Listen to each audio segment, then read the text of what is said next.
एतराज़ क्यों है? वज़ीर आला पंजाब मरीम नवाज़ ने मुखालिफिन को मुखातिब करते हुए कहा, पंजाब के मामलात में मुदाखलत बंद कर दें। भारत ने दरिया के करीब अपना सहरा आबाद कर लिया तो मैं क्यों नहीं कर सकती?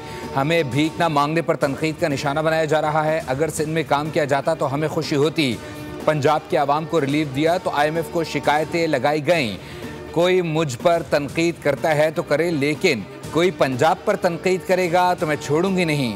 अपने मशवरे अपने पास रखें। बेनज़ीर इनकम सपोर्ट प्रोग्राम से सिर्फ 10,000 रुपये मिलते हैं। मुझे मुतासरीन को 10-10 लाख रुपए देने हैं।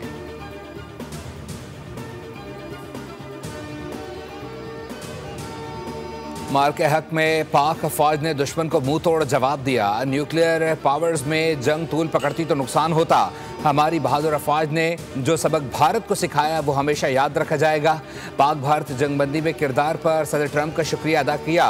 वज़ीर आज़म शहबाज शरीफ के लंदन में सहाफ़ियों से गुफ्तगू। कहा, मैं और फील्ड मार्शल हर कौमी मामले पर मुशावरत करते हैं। सियासी और अस्करी क़यादत कौमी इशूज़ पर एक है।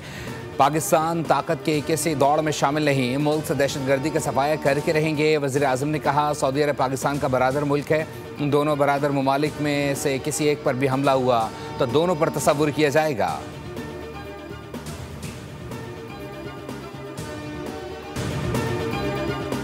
कराची में समंदरी हवाएं बंद होने से शदीद गर्मी की लहर। शहर का दर्जा हरारत 38 से 40 डिग्री सेंटीग्रेड रह सकता है। शिद्दत 43 डिग्री सेंटीग्रेड से ज़्यादा महसूस की जा सकती है। महकमे मौसमियात के मुताबिक पोस्ट मानसून मजबूत हवा के कम दबाव से समुद्री हवाएं मुनक़ता हैं।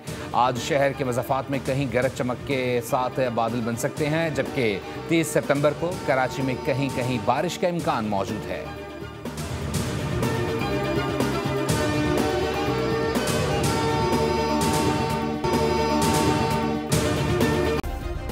सब्सक्राइब करें और बेल दबाएं ताकि कोई खबर रह न जाए।